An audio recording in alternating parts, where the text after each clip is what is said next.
America में हर कोई glass को 3/4 आइस क्यूब से भरकर पीता है। अब मैं जो कहूंगा वो लोगों को पसंद नहीं आएगा।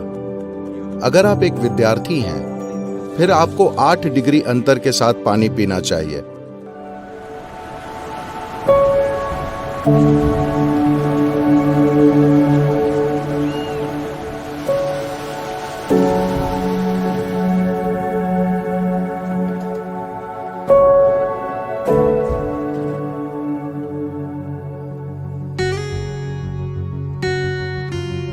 अमेरिका में हर कोई ग्लास को 3/4 आइस क्यूब से भरकर पीता है। अब मैं जो कहूंगा वो लोगों को पसंद नहीं आएगा। जब योगिक संस्कृति में अगर आप एक योगी हैं, अगर आप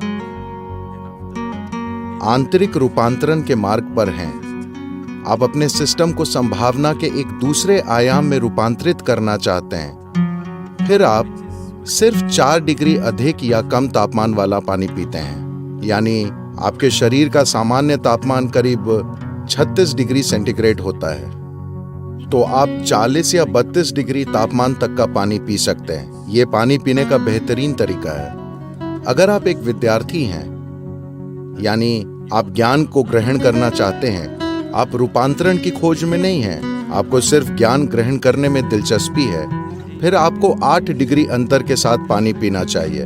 यानी आप 44 डिग्री और 28 डिग्री तक पानी पी सकते हैं। अगर आप एक गृहस्थ हैं जिसे किसी रूपांतरण या ज्ञान में दिलचस्पी नहीं है, आप सिर्फ अपनी पत्नी और बच्चों और पति को संभालना चाहते हैं, सिर्फ यही आपका काम है, फिर आप दोनों ओर 12 डिग्री अंतर के साथ पानी पी सकते हैं। उसके आगे किसी के लिए भी अनुकूल नहीं माना जाता।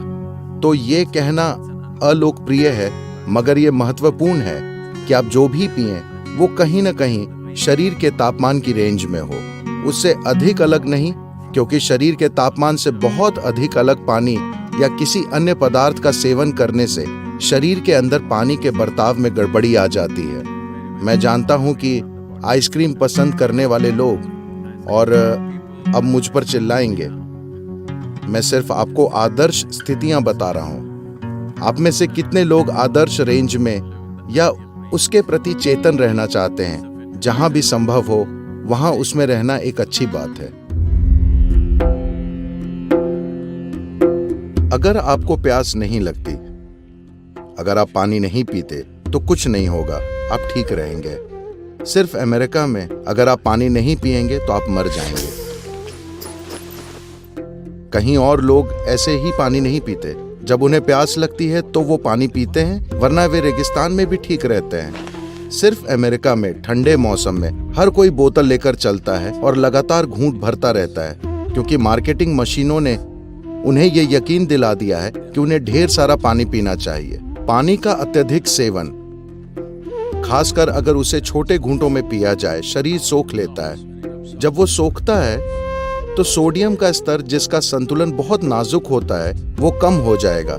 इसका असर बाकी शरीर पर भी पड़ता है। वो दिखे जरूरी नहीं है, मगर मस्तिष्क में सोडियम का स्तर गिरने से मस्तिष्क में सूजन हो जाएगी। इसका ये अर्थ नहीं है कि आपका मस्तिष्क बढ़ रहा है। सूजन एक तरह की बीमारी है, ठीक है, मस्तिष्क का विस्तार नहीं। सोडियम तत्व की कमी के कारण उसमें सूजन आ जाती है। तो सोडियम की कमी के कारण मस्तिष्क में अधिक पानी चला जाता है, जो संतुलन रखने के लिए जरूरी सोडियम की आपूर्ति करने की कोशिश करता है। आपके मस्तिष्क में अधिक पानी का मतलब है कि आप अव्यवस्थित हो जाएंगे, मनोवैज्ञानिक असंतुलन आ जाएगा। देखिए, अगर आप एक बार में ढेर सारा पानी पीते हैं तो शरीर तय कर लेगा कि कितना सोखना है, कितना बाहर फेंकना है। लेकिन अगर आप दिन भर घूंट भरते रहेंगे तो शरीर एक प्रकार से भ्रमित हो जाता है और जरूरत से अधिक पानी सोख लेता है। लेकिन मान लीजिए अभी आप 2 लीटर पानी पीते हैं, वो सारा शरीर में नहीं जाने वाला। जितनी जरूरत होगी वो ले लेगा, बाकी बाहर फेंक देगा। किसी को सिर्फ इसलिए पानी पीने की जरूरत नहीं है क्योंकि आपको लगता है कि ऐसा करना अच्छी चीज है।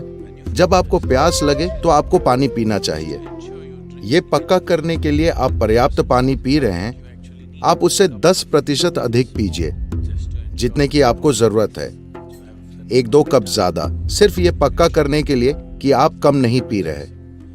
साथ ही जब आपको पानी की जरूरत है, जब आपको प्यास लगी है, अगर आप नहीं पीते तो ये आपके शरीर को नुकसान पहुंचाएगा।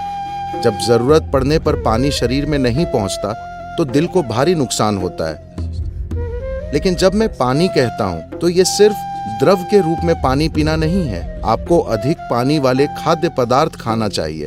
अगर आप एक फल खाते हैं तो उसमें लगभग 90% पानी होता है। सब्जियों और बाकी चीजों में लगभग 70% पानी होता है। जब आप भोजन करें तो उसे कम से कम आपके शरीर में जल तत्व के प्रतिशत के बराबर होना चाहिए। तो आप जो भी खाएं उसमें कम से कम 70% जल तत्व होना चाहिए। इसलिए सब्जियों, फलों को आपके आहार का हिस्सा होना चाहिए ताकि वो मौजूद रहे।